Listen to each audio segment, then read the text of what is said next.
What if your child's body was lying in a coma, but his soul was trapped in another world? Today, I'll explain the terrifying story of Insidious in just a few minutes. Let's begin.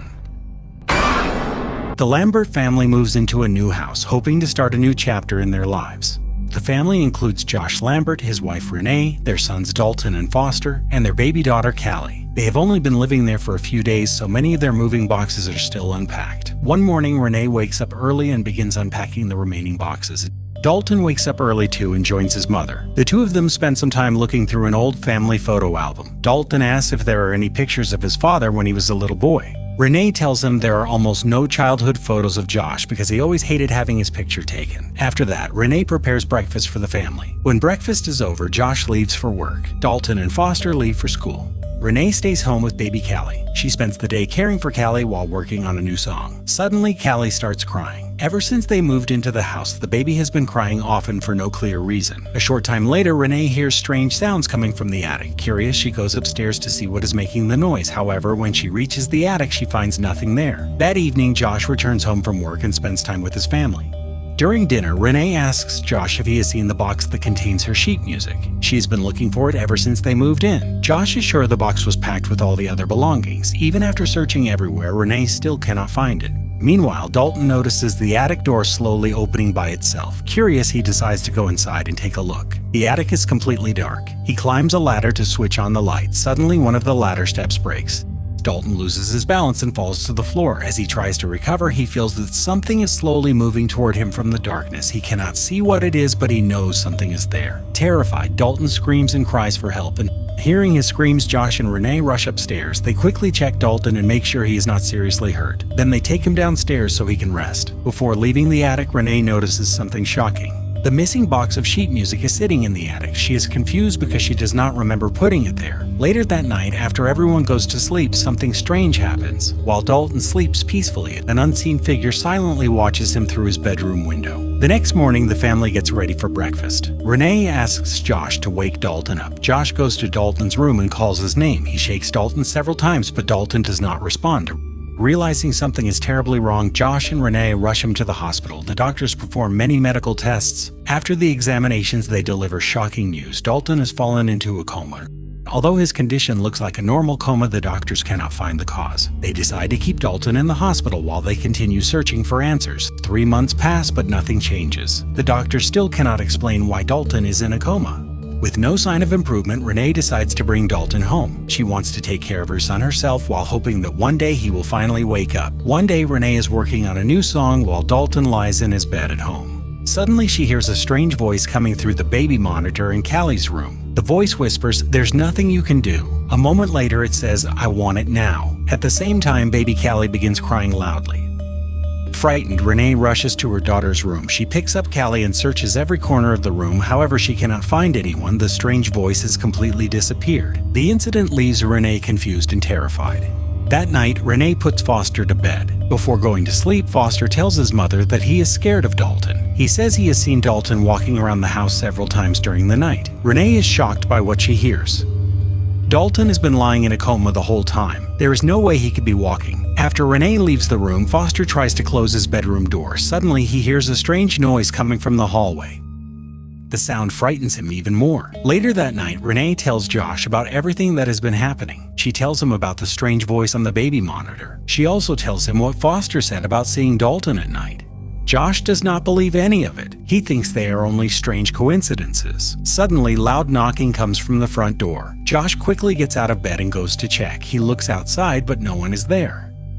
At that same moment, Callie starts crying again. Renee rushes to the baby's room. As soon as she enters, she is horrified. A mysterious figure is standing beside Callie's crib. She screams for Josh.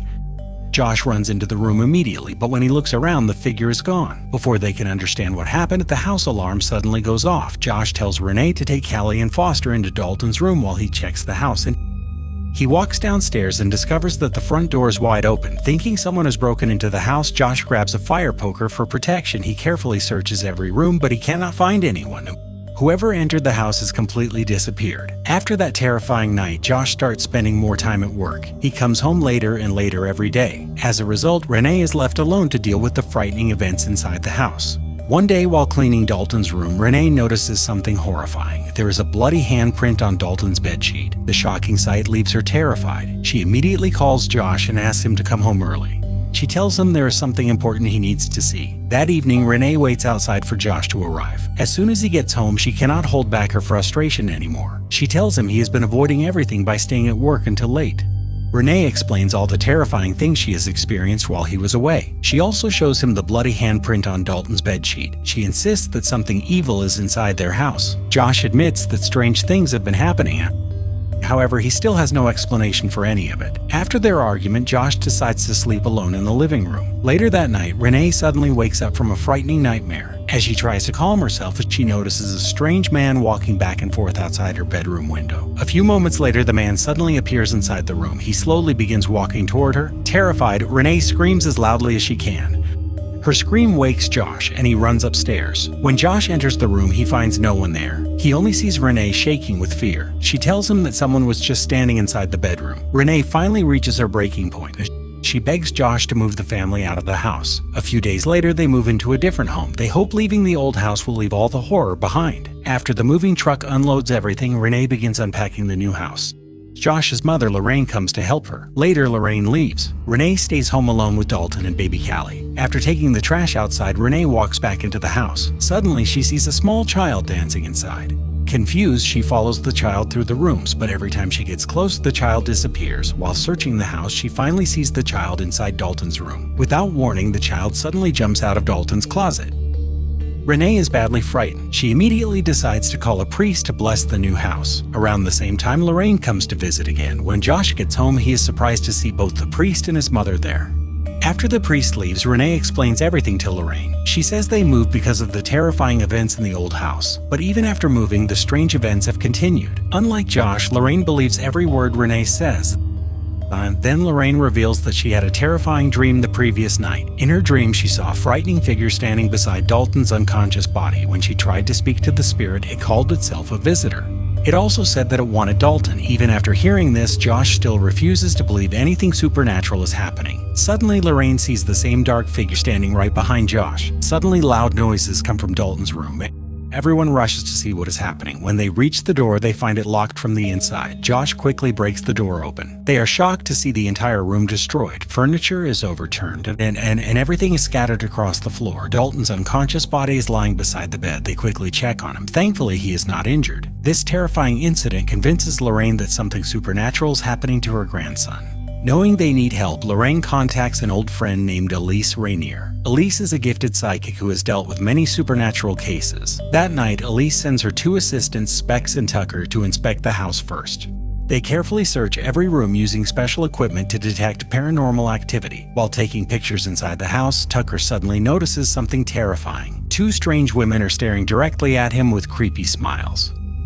He immediately realizes this case is far more dangerous than they expected. Without wasting any time, he tells Specs to call Elise and bring her to the house as soon as possible. The next morning, Elise arrives at the Lambert family's home.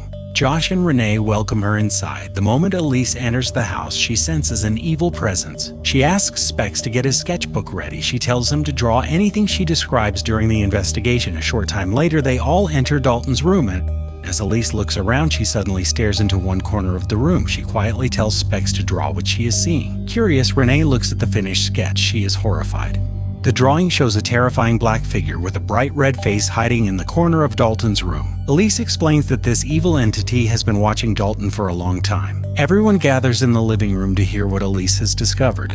Then she reveals a shocking truth. She says Dalton is not really in a normal coma. According to Elise, Dalton's soul has left his body. She explains that Dalton has a rare ability called astral projection. This power allows his soul to leave his body and travel into other worlds. Dalton has had this ability since he was a child. He always believed those journeys were just dreams, but this time he traveled too far.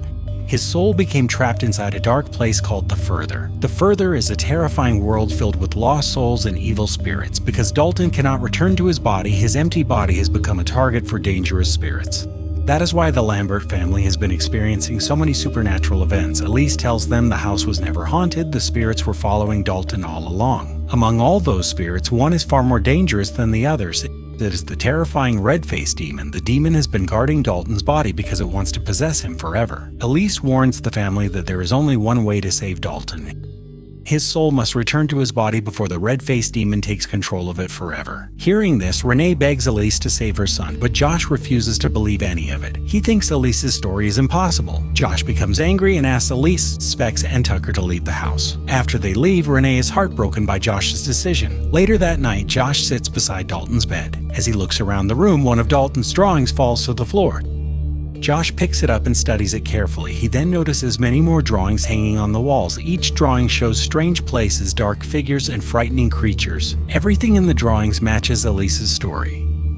Josh slowly realizes that Dalton has been visiting another world. For the first time, he believes his son is in real danger. Josh immediately contacts Elise and asks for her help. That same night, Elise, Specs, and Tucker return to the house. They prepare special equipment to contact Dalton's soul. Soon, they manage to reach him. Through Elise, they begin talking to Dalton. They ask him where he is. Dalton says he does not know. As they continue speaking, Dalton suddenly becomes quiet. Then he whispers that something is standing nearby. Fear can be heard in his voice. It is clear that something evil is watching him. A few moments later, they realize they are no longer talking only to Dalton. Other spirits from the further begin speaking through Elise. Suddenly, Dalton's body sits up by itself. His body attacks everyone in the room. At the same time, several evil spirits appear inside the house. Chaos breaks out as the spirits attack everyone. Elise bravely fights back and forces the demon away from Dalton's body. For the moment, the demon retreats, but Elise knows it is only temporary. She tells the family that she cannot save Dalton by herself. As long as his soul remains trapped inside the further, he can never truly wake up. A short time later, Josh's mother, Lorraine, arrives. She finally reveals the secret she has hidden for many years. Lorraine explains that she has known Elise for a long time. Years ago, she asked Elise to help Josh. She reveals that Dalton inherited his strange power from his father. Josh also had the ability to leave his body when he was a child. To protect him, Elise sealed away Josh's memories. That is why Josh cannot remember the terrifying things that happened during his childhood. To prove it, Lorraine shows Josh several old family photographs. In every picture, a dark figure known as the Bride in Black is standing close to him. As Josh grew older, the spirit appeared closer in every new photograph. The Bride in Black had been following Josh since he was a little boy. That is also why Josh has always been afraid of having his picture taken. Josh agrees to enter the further to save his son. Elise tells him to stay calm and follow the sound of her voice. She warns him not to get lost in the darkness. Josh closes his eyes and enters the spirit world. A few moments later, he arrives inside the further. The place is dark, silent, and filled with terrifying spirits. As he searches for Dalton, many evil entities try to stop him. After a long search, Josh finds a mysterious red door. He recognizes it from Dalton's drawings. Josh slowly opens the door. Inside, he finally finds Dalton. Dalton is frightened and chained inside the room. Seeing his father, Dalton feels relieved. Josh quickly removes the chains from Dalton's legs.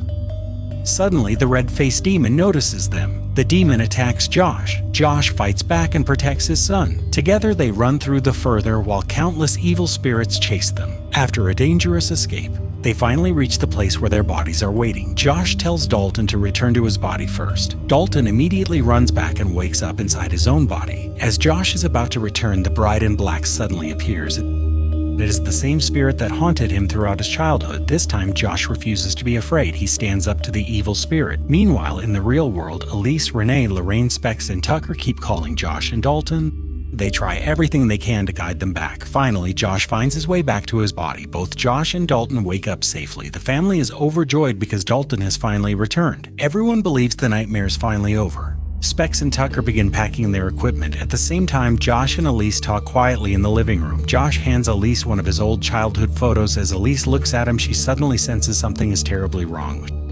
She quickly takes a picture of Josh. The moment the camera flashes, Josh suddenly becomes violent. He attacks Elise without warning. Josh strangles Elise to death. Elsewhere in the house, Renee is spending time with Dalton. She wonders why Josh and Elise have not returned. When she goes to check on them, she finds Elise lying dead on the couch. Nearby, she notices the camera Elise dropped. Renee looks at the last photo Elise took. She is horrified by what she sees. The person in the picture is not Josh. Instead, the Bride in Black is standing where Josh should be. Renee finally realizes the terrible truth. Josh did return from the further, but he did not come back alone. The Bride in Black followed him back and took control of his body. The one who killed Elise was never Josh. It was the evil spirit that had been following him since childhood. After spending her life protecting people from evil spirits, Elise is finally killed by one of them. As Renee stands frozen in fear, someone suddenly taps her on the shoulder from behind. The movie ends, leaving the terrifying mystery unresolved. But the nightmare isn't over yet. The next chapter is already uploaded on this channel. Watch it now to see what happens next.